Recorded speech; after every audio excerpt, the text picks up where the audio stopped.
Good morning. The Schiller Institute Historic Conference occurs on this coming weekend, May 24th and 25th. I'll be talking about that at the end of the morning update. Today is Monday, May 19th, and obviously the most significant breaking development is that President Trump and President Putin will be having a phone conversation this morning at 10 a.m. following the talks between Russian and Ukrainian delegations in Istanbul, which did occur last week. The news media is characterizing them as a failure. I would not do that. I think that Russia and Ukraine thus far have completely irreconcilable positions as long as Ukraine keeps insisting on a 30-day ceasefire and refusing to address what Russia calls the root causes. But that is exactly why President Trump can help to move this along, both by pressuring Ukraine and the ridiculous warmongers of the European Union, particularly the British, French, and Germans, who are trying to prepare for a war with Russia. Not really. What they're trying to do is figure out how to print hundreds of billions of euros to keep on propping up a bankrupt system. And if it brings on World War III, so be it. They are completely delusional. But onward. So on the talks, I will just say Maria Zakharova, the usually outspoken representative of the Russian Foreign Ministry, had some comments to make in the last days. She responded to the remarks by the Ukrainian Foreign Minister, Andrei Sybiga, who said, quote, "If we put aside all the Russian nonsense, pseudo-historical statements, provocations, and so on, the bottom line is this. We managed to agree on the return of 1,000 of our people. These are 1,000 happy families. Even for this reason alone, all this makes sense," unquote. Zakharova said in response, all of this was proposed by Russia. By the way, the meeting itself was proposed by President Putin. She said by its president and implemented by a delegation authorized by the head of state, which Zelensky mocked for a day. She also noted that if all the insults are put aside, Sybiga essentially acknowledged, quote, the Russian propositions have a certain sense. The main thing is that the citizens of Ukraine should not allow the NATO advisors to lead them off the true path of settlement into the ravine of other people's interests again, unquote. And that really is the key, because it has not been in the interest of Ukraine to serve as a proxy for the delusional Western policy of the destruction of Russia, which was perhaps least eloquently but most obviously expressed by our former President Joe Biden, who, by the way, has just been diagnosed with a fast-moving prostate cancer, which has supposedly already spread. I'm sorry to hear about that and sorry for his family. And I will not speculate on anything else that this may have to do with, but he certainly was an incompetent president, and the Democratic Party knew that the entire time and tried to pretend that he made sense. And frankly, anyone who went along with that has no business being in office. Now, otherwise, extremely important, as people are aware, Tulsi Gabbard, Director of National Intelligence, has really made some very strong statements condemning the former FBI director, James Comey, who posted on Instagram and then removed it, a beach photograph showing stones placed in the configuration 8647, 47 being President 47, Donald Trump, 86 being mafia language for 8 miles away, 6 feet under. To someone like Comey, this would be well known. It is absolutely an assassination threat. Tulsi Gabbard said correctly when Jesse Waters asked her, do you think he should be behind bars? She said yes. On Friday, Comey had a 3-hour interview with the Secret Service. But I have to say, to have a former director of the FBI doing something like this is beyond unacceptable. He should be swiftly brought to justice, and whoever else that he's in contact with should be investigated as well. Furthermore, many Americans are waiting for people to be indicted and jailed who were involved in the fake Russiagate operation, which jeopardized the lives of billions of people on the planet by destroying the relationship between the United States and Russia and leading to a situation where over 1 million Ukrainians are now dead. So this is very significant. We'll be watching it, and I think it may underscore or give some sense as to perhaps why President Trump seems to shift so rapidly from one thing to another. On another front, which is deeply disturbing, Israel has escalated their invasion of Gaza. Netanyahu, under some pressure, has now claimed that he's going to allow some aid to enter. No one knows how.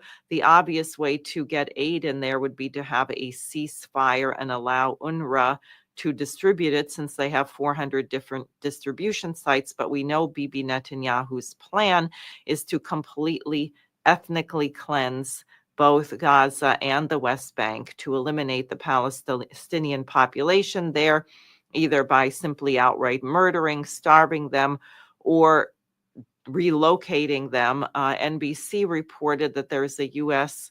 plan to move half the population there to Libya.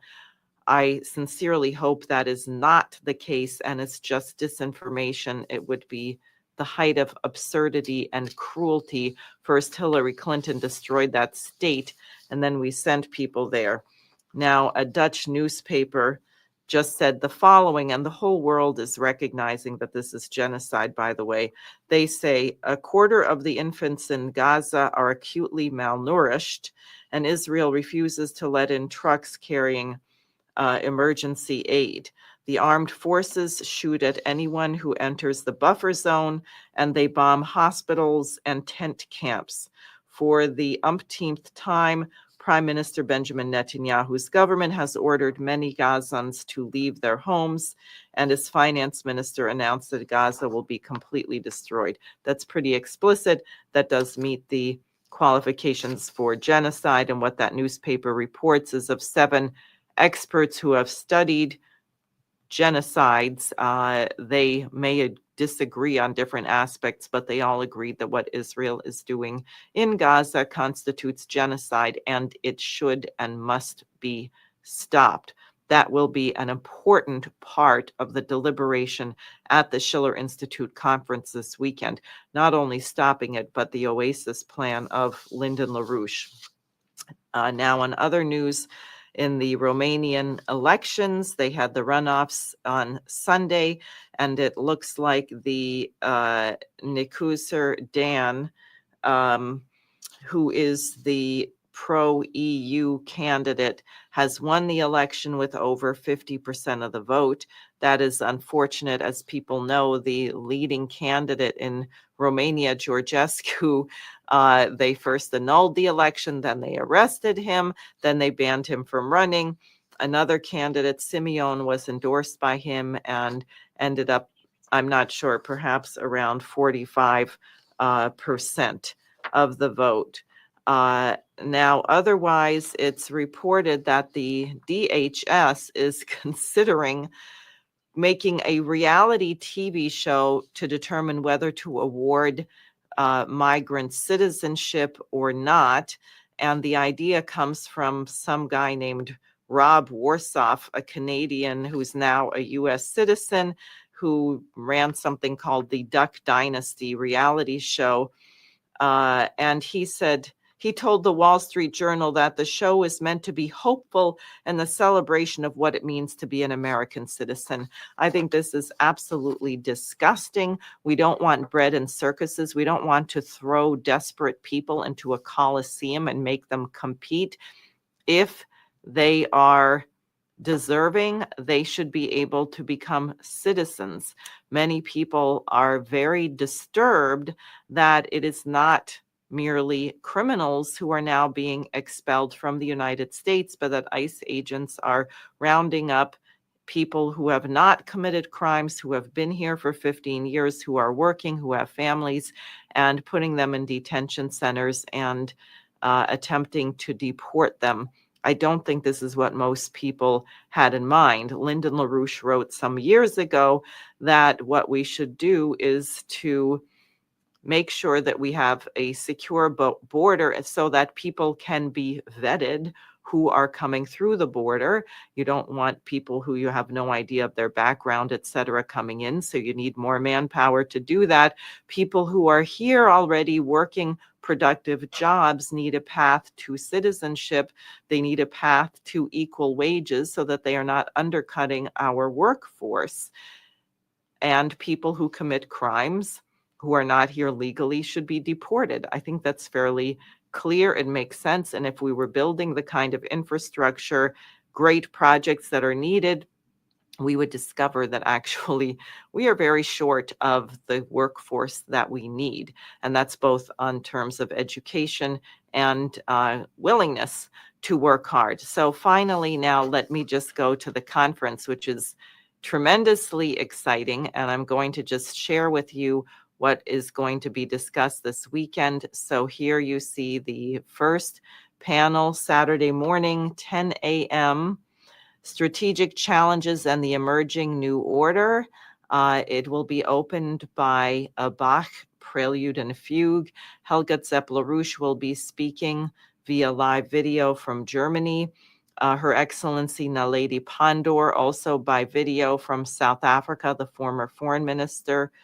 Professor Dimitri Trenin, who is this academic supervisor of the Institute of World Military Economy. He is very significant in Russia. Professor Zhang Weiwei, professor of the International Relations at Fudan University in China. His Excellency Donald Ramotar, who's the former president of Guyana. Ambassador Jack Matlock, very prominent former U.S. ambassador to the Soviet Union. He was a witness to the promise that NATO was not going to expand. Ambassador Chas Freeman, former U.S. Assistant Secretary of Development for International Security Affairs. He was the translator for President Nixon when he opened up China. Ray McGovern, former senior analyst of the CIA, Veteran Intelligence Professionals for Sanity, and Scott Ritter, former U.S. Marine Intelligence and UN Weapons Inspector, and also expert on U.S.-Russia relations due to his work as one of the inspectors of the Soviet implementation of the reduction of INF treaty, the reduction of nuclear missiles. And second panel, Saturday, the beauty of the diversity of cultures. And this will be opened by a short performance of a small section of the Schiller Institute chorus, the Bach Jesu meine Freude, and a very important piece by Lyndon LaRouche. The keynotes will be given by Megan de Broot and Helga Zepp-LaRouche, and also there will be comments from Elvira Green, a former soloist with the New York Metropolitan Opera, wonderful mezzo-soprano. And then we will have musicians from around the world singing the music of Albania, Iran, Russia, China, and of course the great classics, Mozart, and then later more Mozart and also Brahms. So that's going to be an incredible panel.